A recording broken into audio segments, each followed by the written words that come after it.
जय हिंद, वंदे मातरम। दोस्तों, मैं हूं हेमराज जाट और आप सभी का एक बार फिर से स्वागत करता हूं वॉच हिंदी न्यूज पर। ईपीएस पेंशन को लेकर बड़ी खबर आ रही है दोस्तों। 15,000 की लिमिट होगी खत्म। ईपीएस पर सबसे बड़ा अपडेट, कर्मचारियों के लिए रिटायरमेंट पर पेंशन तय होगी, लेकिन इसमें लिमिट होने से रिटायरमेंट के बाद पेंशन बहुत ज्यादा नहीं है, इसीलिए इस लिमिट को हटाने की मांग है। दोस्तों, आइए जानते हैं कि इससे आप पर क्या असर पड़ेगा। ईपीएस पेंशन को लेकर एक अच्छी खबर है। रिटायरमेंट फंड संस्था ईपीएफओ संगठित क्षेत्र कर्मचारियों के लिए नई पेंशन स्कीम लाने पर विचार कर रही है। एम्प्लॉय पेंशन स्कीम ईपीएस के तहत लगे कैपे को भी सरकार जल्दी ही हटा सकती है। आइए जानते हैं कि इसमें आपकी जिंदगी पर क्या असर पड़ता है। क्या है ईपीएस सीमा? गौरतलब है कि अधिकतम पेंशन योग्य वेतन 15,000 रूपए प्रति महीने तक सीमित है, यानी आपकी सैलरी चाहे जितनी हो, लेकिन पेंशन की कैलकुलेशन 15,000 रूपए पर ही होगी। इस लिमिट को हटाने को लेकर मामला कोर्ट में चल रहा है। तो दोस्तों, अभी ईपीएस के जो नियम है वो हम आपको बता देते हैं। नौकरी करने वाला हर इंसान ईपीएस का सदस्य बन जाता है। इस तहत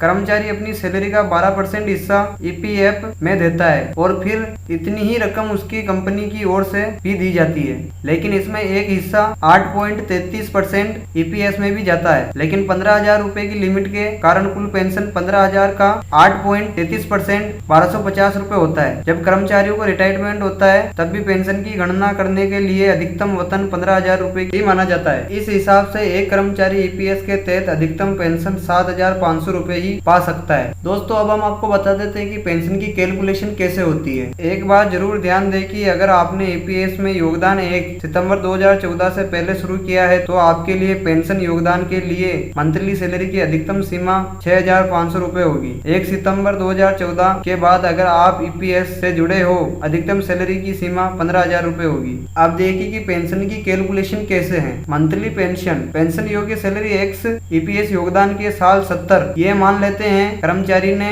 1 सितंबर 2014 के बाद ईपीएस में योगदान शुरू किया तो पेंशन योगदान 15,000 रूपए पर होगा। मान लीजिए कि उसमें 30 साल तक नौकरी की है। मंथली पेंशन 15,000 x 1370 6,428 रूपए होती है। अधिकतम और न्यूनतम पेंशन क्या है दोस्तों, बता देते हैं आप। इसके तहत कर्मचारी की 6 महीने या उससे ज्यादा की सर्विस को 1 साल माना जाएगा और इसमें कम हुए तो उसकी गिनती नहीं होगी। अगर कर्मचारी ने 14 साल 7 महीने काम किया है तो उसे 15 साल माना जाएगा। 14 साल 5 महीने काम किया है तो सिर्फ 14 साल ही सर्विस काउंट होगी। ईपीएस के तहत मिनिमम पेंशन की राशि 1,000 रूपए प्रति महीना होती है, जबकि अधिकतम पेंशन 7,500 रूपए होती है। इसके साथ अगर आपकी लिमिट खत्म होती है और आपकी बेसिक सैलरी 20,000 रूपए है तो आपकी ईपीएस फॉर्मूले के हिसाब से जो पेंशन मिलेगी वो ये होगी 20,000 x 3070 यानी 8,571 रूपए। दोस्तों, पेंशन ईपीएस के लिए मौजूदा शर्तें भी होती है। पेंशन के लिए ईपीएफ सदस्य होना जरूरी है। कम से कम रेगुलर 10 साल तक नौकरी में रहना अनिवार्य है। कर्मचारियों के